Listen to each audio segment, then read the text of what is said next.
Hello ಗೆಳೆಯರೆ, welcome back to my new video. So ಈ ಒಂದು video KCET 2024 and NEET 2024 okay ಅಂತಂದರೆ ಅದನ್ನೇ ನಿಮಗೆ UGCET UG ನೀಟ್ ಅಂತ ಕರಿತಾ ಇದ್ದಾರೆ.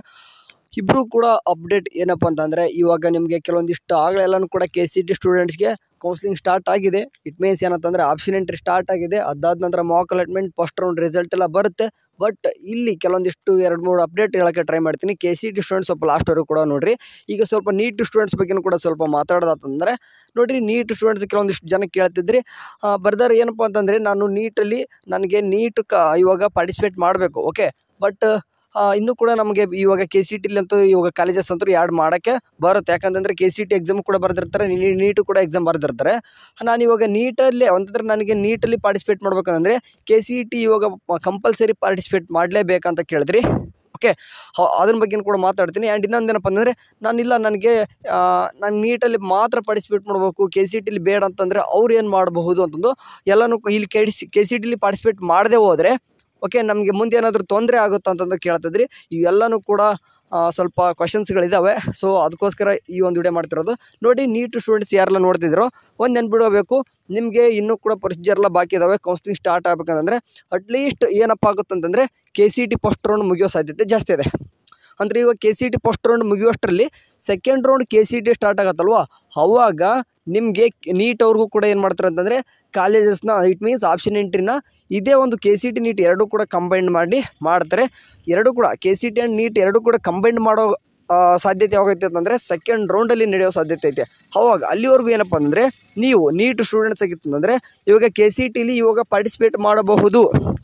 ಓಕೆ, ಯಾಕಂತಂದರೆ ಕೆಲವೊಂದಿಷ್ಟು ಹುಡುಗರು ಇರ್ತಾರೆ, KCET ಅಟ್ಲೀಸ್ಟ್ ಕಾಲೇಜ್ ಹೋಲ್ಡ್ ಇಟ್ಕೊಂಡು ನಾವು ನೀಟ್ಗೂ ನಾವು ಪಾರ್ಟಿಸಿಪೇಟ್ ಮಾಡ್ಬೋದು ಅಂತಂದರೆ ಖಂಡಿತ ಇವಾಗ KCETಲಿ ಕೆಲವೊಂದಿಷ್ಟು ಹುಡುಗರು ಟಾಪ್ ಕಾಲೇಜಸ್ನ ಯಾಡ್ ಮಾಡ್ಕೊಂಡಿರ್ತಾರೆ.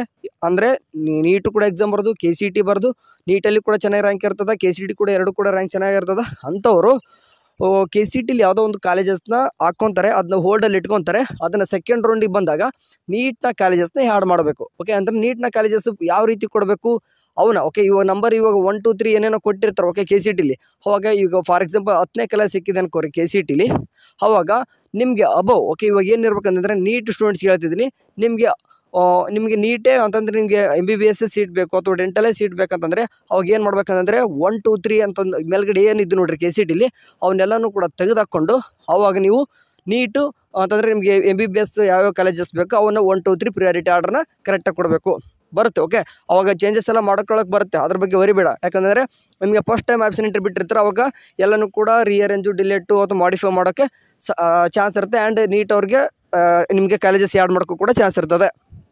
ಆ್ಯಂಡ್ ಇನ್ನೊಂದು ಕೇಳಿದರೆ, ನಾನು ಇವಾಗ KCETಲಿ ಪಾರ್ಟಿಸಿಪೇಟೇ ಮಾಡಲ್ಲ, ನಂಗೆ ನೀಟ್ ಒಂದೇ ಬೇಕಂತಂದರೆ ನೀವು KCET ಪಾರ್ಟಿಸಿಪೇಟ್ ಮಾಡದೆ ಹೋದರೂ ಕೂಡ ಏನೋ ತೊಂದರೆ ಇಲ್ಲ, ಆರಾಮಾಗಿ ನೀವು ಸೆಕೆಂಡ್ ರೌಂಡ್ ಬಂದಾಗ ಕಾಲೇಜಸ್ನ ಆ್ಯಡ್ ಮಾಡಬಹುದು.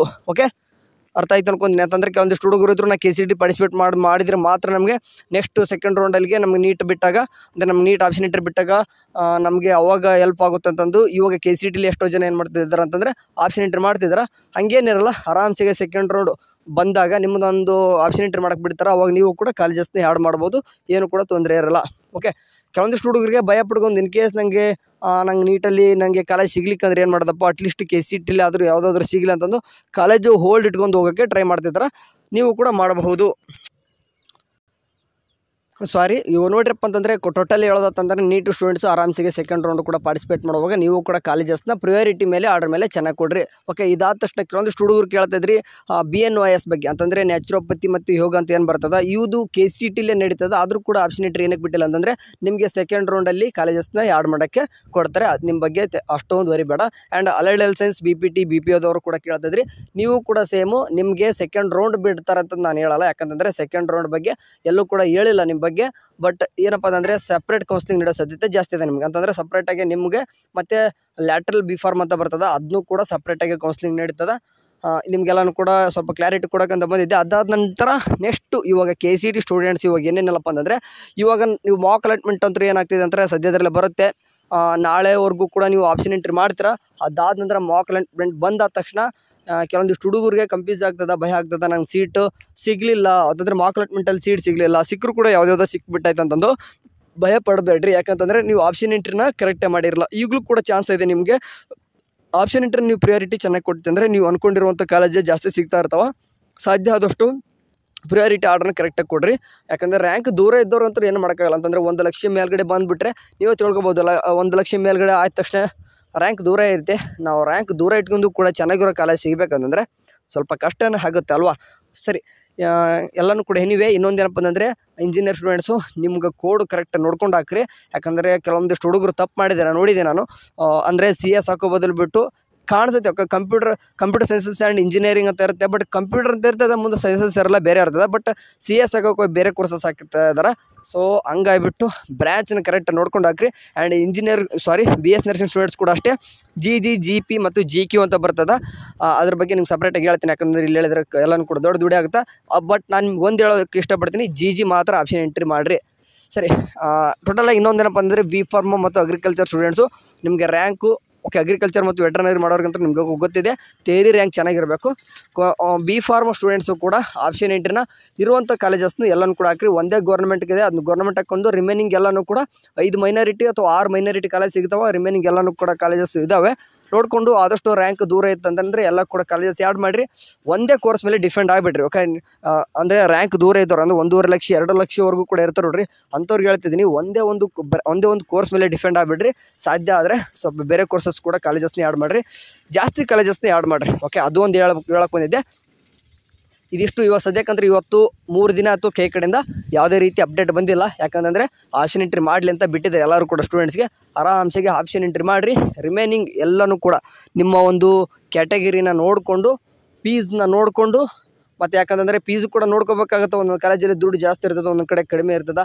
ಆ್ಯಂಡ್ ಇನ್ನೊಂದು ಕಾಲೇಜ್ದಲ್ಲಿ ಯಾವ ರೀತಿ ಇದೆ ಅಂತಂದು ನೋಡಿಕೊಂಡು, ನಿಮಗೆ ಗೊತ್ತಾಯಿಲ್ಲ ಅಂತಂದರೆ ಬೇಗ ಹೋಗ್ಬಿಟ್ಟು ಗೂಗಲಲ್ಲಿ ಸರ್ಚ್ ಮಾಡ್ಕೊರಿ. ಅಥವಾ ನಿಮ್ಗೆ ಯಾರಾದರೂ ಸೀನಿಯರ್ಸ್ ಗೊತ್ತಿದ್ದೆ ಅಂದರೆ ಅವ್ರು ಫೋನ್ ಮಾಡಿ ಕೇಳಿಕೊಂಡು ಈ ಕಾಲೇಜ್ ಯಾವ ರೀತಿ ಇದೆ ಅಂತ ಕೇಳ್ರಿ. ಗೊತ್ತಿದ್ರೆ ಹೇಳ್ತಾರೆ, ಇಲ್ಲ ಅಂತಂದರೆ ಅವ್ರು ಇನ್ನೊಂದು ನಂಬರ್ ಆದರೂ ಕೊಡ್ತಾರೆ. ಯಾಕಂದರೆ ಅವ್ರು ಕಾಂಟ್ಯಾಕ್ಟ್ ಇರ್ತಾರೆ. ಯಾಕಂದರೆ ನಿಮ್ಮ ಸೀನಿಯರ್ಸ್ ಯಾರಾದರೂ ಈಗ ಫಾರ್ ಎಕ್ಸಾಂಪಲ್ ಒಂದು ಹೇಳ್ತಂದರೆ ನಿಮ್ಗೆ ಇಂಜಿನಿಯರಿಂಗ್ CS ಮಾಡಿದ್ರೆ ನಿಮ್ಮ ಸೀನಿಯರ್ ಯಾರಾದರೂ ಕಾಲೇಜ್ ಹಚ್ಚಿದ್ರೆ ಅವ್ರಿಗೆ ಫೋನ್ ಮಾಡಿಬಿಟ್ಟು ಈ ಕಾಲೇಜ್ ಬಗ್ಗೆ ಗೊತ್ತಂತ ಕೇಳ್ರಿ. ಅವ್ರಿಗೆ ಗೊತ್ತಿರೋದು ನನ್ನ ಫ್ರೆಂಡ್ ಇದನ್ನ ಅಲ್ಲಿ ಆ ನಂಬರ್ ಕೊಡ್ತೀನಿ, ನೀವೇ ಕೇಳಿ ಅಂತಂದರೆ ಅವ್ರ ನಂಬರ್ ಕೊಡ್ತಾರೆ, ಇಸ್ಕೊಂಡು ಕೇಳ್ಕೊಬೋದು. ಈ ರೀತಿ ಮಾಡ್ಕೊಂಡು ಕೂಡ ಆಪ್ಷನ್ ಎಂಟ್ರಿ ಮಾಡ್ಬೋದು. ಸಾಧ್ಯ ಆದಷ್ಟು ಜಾಸ್ತಿ ಕಾಲೇಜಸ್ನ ಆ್ಯಡ್ ಮಾಡಿರಿ. ಪದೇ ಹೇಳ್ತೀನಿ. ಇಲ್ಲಿಗೆ ಈ ವಿಡಿಯೋ ಮುಗಿಸ್ತಾ ಇದ್ದೀನಿ. ಇದೇ ರೀತಿ ಏನಾದರೂ ನಿಮ್ಮ ಡೌಟ್ಸ್ ಇತ್ತಂದರೆ ಅತಿ ಹೆಚ್ಚು ಯಾವುದು ಕಾಮೆಂಟ್ಸಲ್ಲಿ ಇರುತ್ತೋ ಅದನ್ನ ನಾನು ಒಂದು ವಿಡಿಯೋ ಮುಖಾಂತರ ಹೇಳ್ತೀನಿ. ಸರಿ, ಬಾಯ್.